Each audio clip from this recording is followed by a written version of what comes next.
శాంతి 28/8/2024.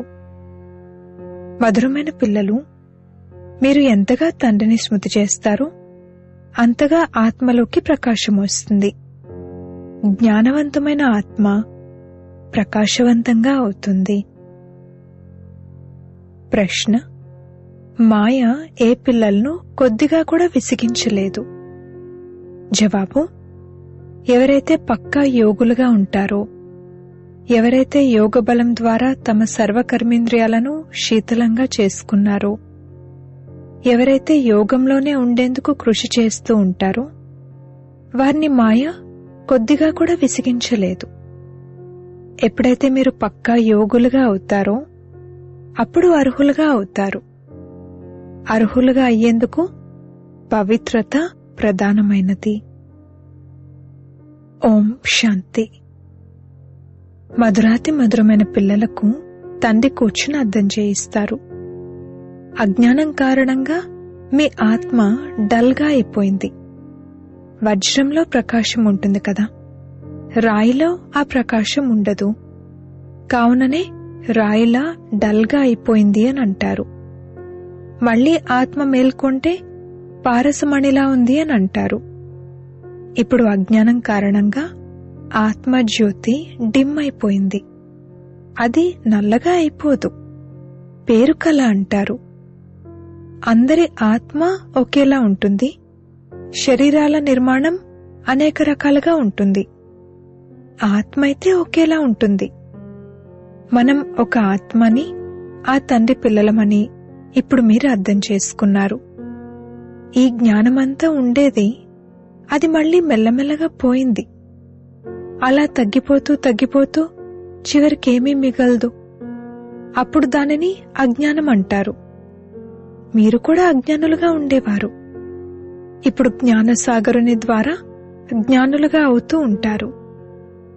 ఆత్మ అయితే చాలా సూక్ష్మమైనది. అది ఈ కనులకు కనిపించదు. తండ్రి వచ్చి అర్థం చేయిస్తారు. వారు పిల్లలను నాలెడ్జ్ఫుల్ గా తయారు చేస్తారు. మీరు సుజాగృతులవుతారు. ఇంటింటిలోనూ ప్రకాశం నిండుతుంది. ఇప్పుడు ప్రతి ఇంటిలోనూ అంధకారం ఉంది, అనగా ఆత్మ డిమ్ అయిపోయింది. ఇప్పుడు తండ్రి చెప్తున్నారు, నన్ను స్మృతి చేసినట్లయితే ఆ ప్రకాశం వచ్చేస్తుంది. మళ్లీ మీరు జ్ఞానవంతులుగా అయిపోతారు. తండ్రి ఎవరి గ్లాని చెయ్యరు. వారు డ్రామా రహస్యాన్ని అర్థం చేయిస్తారు. వీరంతా మందబుద్ధి కలవారిగా అయిపోయారని పిల్లలతో అన్నారు కదా, అలా ఎవరంటారు? తండ్రి. పిల్లలు, మీ బుద్ధి శ్రీమతం ద్వారా ఎంత సుందరంగా అయింది. ఇప్పుడు మీరు అనుభవం చేస్తున్నారు కదా, మీకు జ్ఞానం లభించింది. జ్ఞానాన్ని చదువు అంటారు. తండ్రి చదివించే చదువు ద్వారా మన జ్యోతి వెలిగింది. దీనినే సత్యాతి సత్యమైన దీపావళి అంటారు. బాల్యంలో మట్టి ప్రమిదలో నూనె వేసి జ్యోతిని వెలిగించేవారు. ఆ ఆచారం నడుస్తూ ఉంటుంది. దాని ద్వారానేమీ దీపావళి జరగదు. ఇక్కడ ఆత్మ ఏదైతే లోపల ఉందో అది డిమ్ అయిపోయింది. ఆత్మజ్యోతిని తండ్రి వచ్చి వెలిగిస్తారు. వారు వచ్చి పిల్లలకు జ్ఞానాన్ని ఇస్తారు, చదివిస్తారు. స్కూల్లో టీచర్ చదివిస్తారు కదా, అది హద్దులోని జ్ఞానం. ఇది అనంతమైన జ్ఞానం. ఎవరైనా సాధు సన్యాసులు ఇలా చదివిస్తారా? రచయిత మరియు రచన యొక్క ఆది మధ్యాంతాల జ్ఞానాన్ని ఎప్పుడైనా విన్నారా? ఎప్పుడైనా ఎవరైనా వచ్చి చదివించారా? ఈ జ్ఞానాన్ని ఇంకెక్కడైనా చదివిస్తారేమో వెళ్ళి చూడండి. కేవలం ఒక్క తండ్రే చదివిస్తారు. కావున వారి వద్ద చదువుకోవాలి. తండ్రి అనాయాసంగానే వస్తారు. నేను వస్తున్నాను అని వారు దండోర ఏమైనా వేయిస్తారా? అనాయాసంగానే వచ్చి ప్రవేశిస్తారు. ఎప్పటి వరకైతే వారికి ఇంద్రియాలు లభించవో అప్పటి వరకు వారు శబ్దాన్ని చెయ్యనే చేయలేరు. ఆత్మ కూడా ఇంద్రియాలు లేకుండా శబ్దం చేయలేదు. ఎప్పుడైతే శరీరంలోకి వస్తుందో అప్పుడే శబ్దం చేస్తుంది. మీరు అర్థం చేయిస్తే ఎవ్వరూ ఒప్పుకోరు. పిల్లలకి ఎప్పుడైతే ఈ జ్ఞానాన్ని ఇవ్వడం జరుగుతుందో అప్పుడు అర్థం చేసుకుంటారు. ఈ జ్ఞానాన్ని ఒక్క తండ్రి తప్ప ఇంకెవ్వరూ ఇవ్వలేరు. వినాశన సాక్షాత్కారాన్ని కూడా ఎవరూ కోరుకోరు. దానిని తండ్రే వచ్చి చేయిస్తారు. డ్రామానుసారంగా పాత ప్రపంచం ఇప్పుడు అంతమవ్వనున్నది. కొత్త ప్రపంచం స్థాపన అవుతుంది. ఎవరైతే తండ్రి నుండి జ్ఞానాన్ని తీసుకోవాల్సి ఉంటుందో వారు వస్తూ ఉంటారు. ఎంతమందికి జ్ఞానాన్ని ఇచ్చి ఉంటారు? లెక్కలేనంతమందికి. ప్రతి ఊరు నుండి ఎంతమంది వస్తూ ఉంటారు. ఈ ఆత్మలు మరియు పరమాత్మ మేళ ఒకేసారి జరుగుతుంది. వారు సంగమయుగంలోనే వస్తారు. తండ్రి వచ్చి కొత్త ప్రపంచ స్థాపనను చేస్తారు. ఎవరి జ్యోతినైతే వెలిగిస్తారో వారు మళ్లీ వెళ్లి ఇతరుల జ్యోతిని వెలిగిస్తారు. ఇప్పుడు మీరందరూ తిరిగి వెళ్ళాలి. ఇందులో బుద్ధిని ఉపయోగించవలసి ఉంటుంది. భక్తి మార్గంలోనైతే అంధకారం ఉంది. జ్ఞానాన్నిచ్చే ఒక్క తండ్రి కావాలి. వారు సంగమయుగంలోనే వస్తారు. పాత ప్రపంచంలో జ్ఞానం లభించదు. ఇప్పుడింకా 40,000 సంవత్సరాలున్నాయని మనుషుల బుద్ధిలో ఉంది. పూర్తిగా ఘోర అంధకారంలో ఉన్నారు. 40,000 సంవత్సరాల తర్వాత భగవంతుడు వస్తారని భావిస్తారు. తప్పకుండా వారు వచ్చి జ్ఞానాన్నిచ్చి సద్గతినిస్తారు. అనగా అంతకుముందు అజ్ఞానం అన్నట్లే కదా. దీనిని అజ్ఞానాంధకారం అంటారు. అజ్ఞానంలో ఉన్నవారికి జ్ఞానం కావాలి. భక్తిని జ్ఞానం అనరు. ఆత్మలో జ్ఞానం లేదు, కాని బుద్ధి మందబుద్ధిగా ఉన్న కారణంగా భక్తే జ్ఞానమని భావిస్తారు. ఒకవైపేమో జ్ఞాన సూర్యుడు రావడంతో ప్రకాశం వస్తుంది అని అంటారు, కాని ఏం అర్థం చేసుకోరు. జ్ఞాన సూర్యుడు ఉదయించారు అని గానం చేస్తారు. జ్ఞాన సూర్యుడు అని ఎవరి గురించి అంటారు? వారెప్పుడు వచ్చారు? ఇదెవరికీ తెలీదు. పండితులు మొదలైన వారుంటే వారంటారు, ఎప్పుడైతే కలియుగం పూర్తవుతుందో అప్పుడు ప్రకాశం వస్తుంది అని. ఈ విషయాలన్నింటినీ తండ్రి వచ్చి అర్థం చేయిస్తారు. పిల్లలు నంబర్వారుగా అర్థం చేసుకుంటారు. టీచర్ పిల్లలు చదివిస్తారు, కాని పిల్లలు ఒకే విధంగానైతే చదువుకోరు. చదువులో ఒకే విధమైన మార్కులు ఎప్పుడూ రావు. అనంతమైన తండ్రి వచ్చి ఉన్నారని మీకు తెలుసు. ఇప్పుడు పాత ప్రపంచ వినాశనం కూడా ఎదురుగా నిలిచి ఉంది. ఇప్పుడే తండ్రి నుండి జ్ఞానాన్ని తీసుకోవాలి మరియు యోగాన్ని కూడా నేర్చుకోవాలి. స్మృతి ద్వారానే వికర్మలు వినాశనం అవుతాయి. తండ్రి అంటారు, ఈ సంగమయుగంలోనే వచ్చి ఈ శరీరాన్ని అద్దెకు తీసుకుంటాను, అనగా ప్రకృతి ఆధారాన్ని తీసుకుంటాను. గీతలో కూడా ఈ పదాలున్నాయి. బాబా ఇంకే శాస్త్రం పేరు తీసుకోరు. ఒకే గీత ఉంది. ఇది రాజయోగం యొక్క చదువు. దీనికి గీత అన్న పేరు పెట్టారు. ఇందులో మొట్టమొదట భగవాన్ వాచ అని రాయబడి ఉంది. మరి భగవంతుడు అని ఎవరినంటారు? భగవంతుడైతే నిరాకారుడు. వారికి తమ శరీరం లేదు. అది నిరాకారి ప్రపంచం. అక్కడ ఆత్మలుంటాయి. సూక్ష్మవతనాన్ని ప్రపంచం అనరు. ఇది స్థూలమైన సాకార ప్రపంచం, అది ఆత్మల ప్రపంచం. ఆటంతా ఇక్కడ నడుస్తుంది. నిరాకారి ప్రపంచంలో ఆత్మలు ఎంత చిన్న చిన్నవిగా ఉంటాయి, మళ్లీ పాత్ర అభినయించేందుకు వస్తాయి. ఈ ఆలోచనలను పిల్లలైన మీ బుద్ధిలోనే కూర్చోబెట్టడం జరుగుతుంది. దీనినే జ్ఞానం అంటారు. వేదశాస్త్రాలను భక్తి అని అంటారే కాని జ్ఞానమని అనరు. మీరు సాధు సన్యాసులను అంతగా కలవలేదు.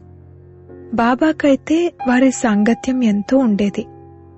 వారెందరో గురువుల వద్దకు వెళ్లారు.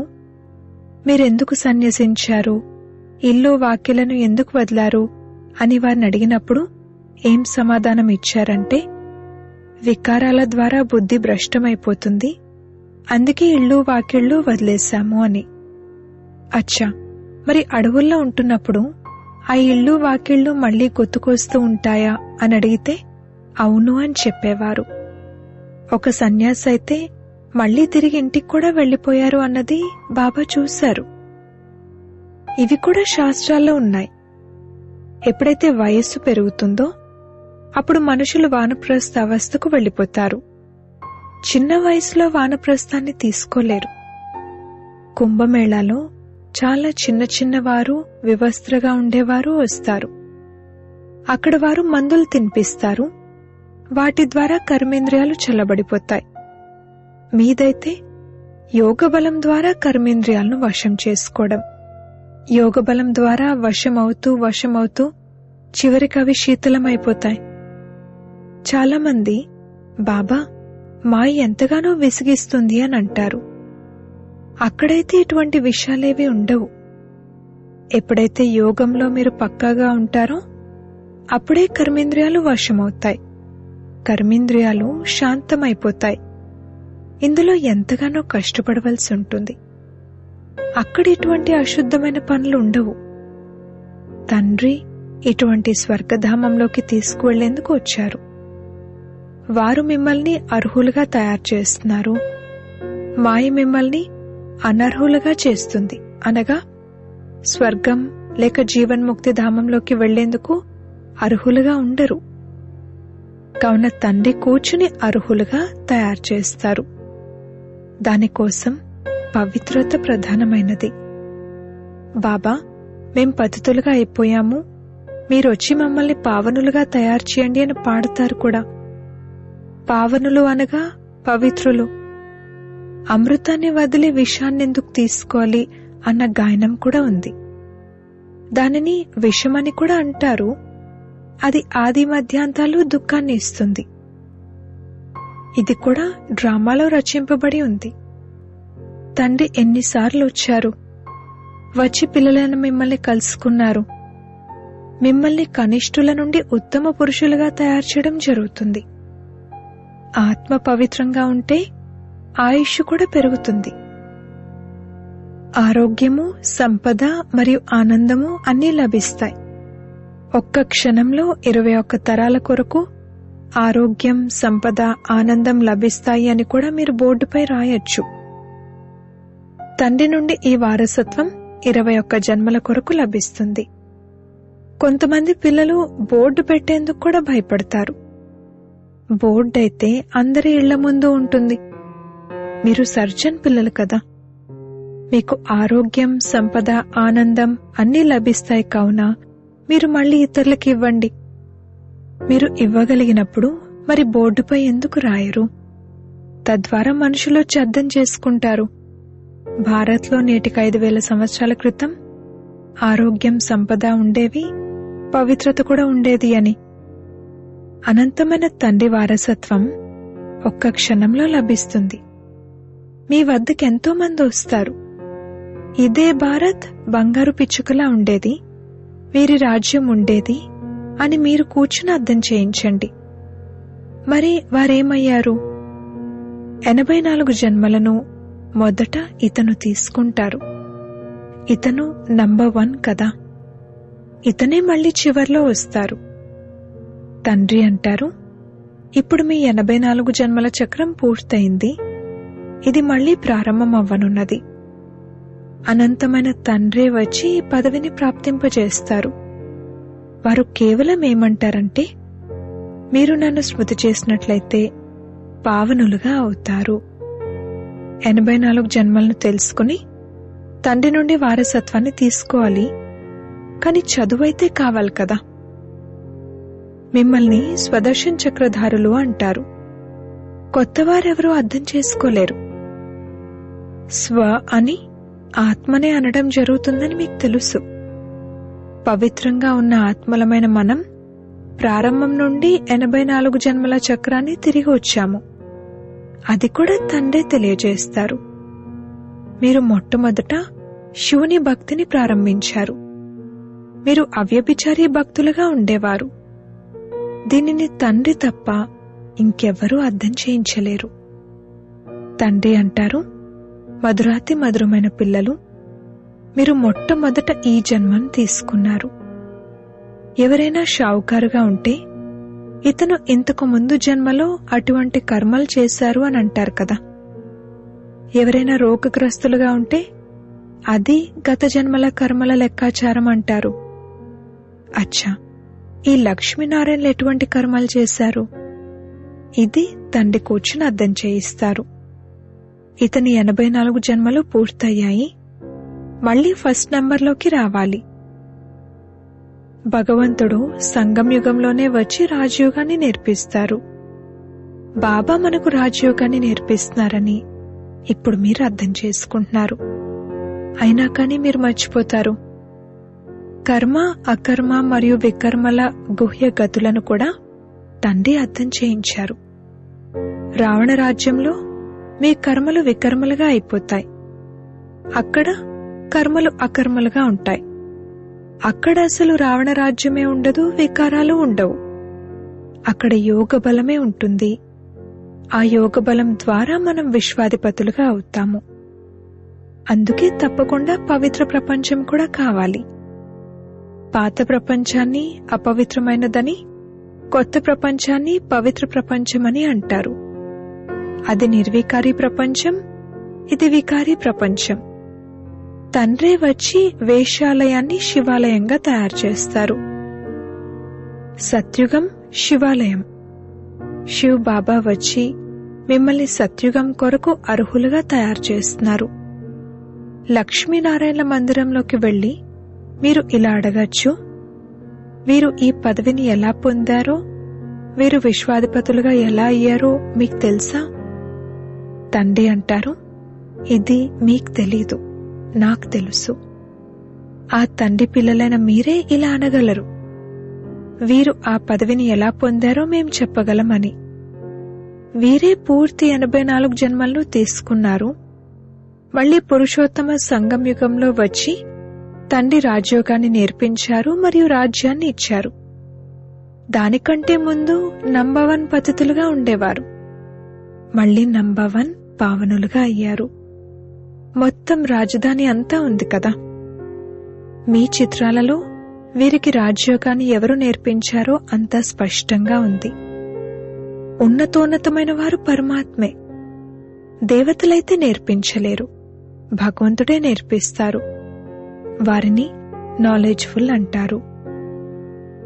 అలాగే తండ్రి, శిక్షకుడు, సద్గురు అని కూడా అంటారు. ఎవరైతే ప్రారంభం నుండి శివుని భక్తిని చేస్తుంటారో వారే ఈ విషయాలను అర్థం చేసుకోగలుగుతారు. మందిరాలను నిర్మించే వారిని మీరు అడగండి, మీరీ మందిరాలను తయారు చేశారు, కానీ వీరి పదవిని ఎలా పొందారు? వీరి రాజ్యం ఎప్పుడుండేది? మళ్లీ వీరేమయ్యారు? ఇప్పుడు వీరెక్కడున్నారు? మీరు 84 జన్మల కథను వినిపించినట్లయితే వారు చాలా సంతోషిస్తారు. చిత్రాలు పాకెట్లో ఉండాలి. మీరెవరికైనా అర్థం చేయించవచ్చు. ఎవరైతే మొదటి నుండి శివుని భక్తిని చేస్తుంటారో వారు వింటూ ఉంటారు, సంతోషిస్తూ ఉంటారు. వీరు మన కులానికి చెందినవారు అని మీకు అర్థమైపోతుంది. రోజు రోజుకు బాబా చాలా సహజమైన యుక్తులను తెలియజేస్తారు. పరంపిత పరమాత్మే సర్వుల సద్గతి దాత అని మీకిప్పుడు అర్థమైంది. 21 జన్మల కొరకు సత్యుగ రాజ్యాధికారం లభిస్తుంది. 21 జన్మల వారసత్వం ఈ చదువు ద్వారానే లభిస్తుంది. టాపిక్లు కూడా ఎన్నో ఉన్నాయి. వేశ్యాలయం మరియు శివాలయం అని దేనినంటారు? ఈ టాపిక్ పై మనం పరంపిత పరమాత్మని జీవిత కథను తెలపొచ్చు. లక్ష్మీనారాయణల 84 జన్మల కథ, ఇది కూడా ఒక టాపిక్. విశ్వంలో శాంతి ఎలా ఉండేది, మళ్లీ అశాంతి ఎలా ఏర్పడింది, ఇప్పుడు మళ్లీ శాంతి ఎలా స్థాపన అవుతూ ఉంది, ఇది కూడా ఒక టాపిక్. అచ్చా, మధురాతి మధురమైన సిక్కిలదే పిల్లలకు మాతా పిత బాప్దాదాల ప్రియ స్మృతులు మరియు గుడ్ మార్నింగ్. ఆత్మిక పిల్లలకు ఆత్మిక తండ్రి నమస్తే. ధారణ కొరకు ముఖ్య సారము. మొదటి పాయింట్, ఇప్పుడు ఉత్తమ పురుషులుగా అయ్యేందుకు స్మృతి బలం ద్వారా ఆత్మను పవిత్రంగా తయారు చేసుకోవాలి. కర్మేంద్రియాలతో ఎటువంటి వికర్మలను చేయకూడదు. 2వ పాయింట్, జ్ఞానవంతులుగా అయి ఆత్మలను సుజాగృతులుగా చేసే సేవను చేయాలి. ఆత్మరూపీ జ్యోతిలో జ్ఞానయోగాలనే నూనెను వేయాలి. శ్రీమతం ఆధారంగా బుద్ధిని స్వచ్ఛంగా తయారు చేసుకోవాలి. వరదానము: పాయింట్ స్వరూపంలో స్థితులై మనసు బుద్ధిని నెగటివ్ ప్రభావం నుండి సురక్షితంగా ఉంచుకునే విశేషాత్మ భవ. ఏదైనా సీజన్ ఉన్నప్పుడు ఆ సీజన్ నుండి రక్షించుకునేందుకు దాని అనుసారంగా అటెన్షన్ పెట్టడం జరుగుతుంది. వర్షం వచ్చిందంటే గొడుగు, రెయిన్ కోట్ మొదలైన వాటిపై అటెన్షన్ పెడతారు. చలికాలం వచ్చిందంటే వెచ్చగా ఉంచే వస్త్రాలను పెట్టుకుంటారు. అలాగే వర్తమాన సమయంలో మనస్సు బుద్ధిలో నెగటివ్ భావాలను మరియు భావనలను కలుగజేసే విశేష కార్యాన్ని మాయ చేస్తూ ఉంది. అందుకే విశేషమైన సురక్ష సాధనాలను ఉపయోగించండి. ఇందుకు సహజ సాధనం ఒక్క పాయింట్ స్వరూపంలో స్థితులవ్వటం. ఆశ్చర్యార్థకం మరియు ప్రశ్నార్థకానికి బదులుగా బిందువు పెట్టడం అనగా విశేషాత్మగా అవ్వటము. స్లోగన్: ఆజ్ఞాకారి ఎవరంటే ఎవరైతే ప్రతి సంకల్పము, మాట మరియు కర్మలో జీ హజూర్, చిత్తం ప్రభు అంటారో వారు. ఓం శాంతి.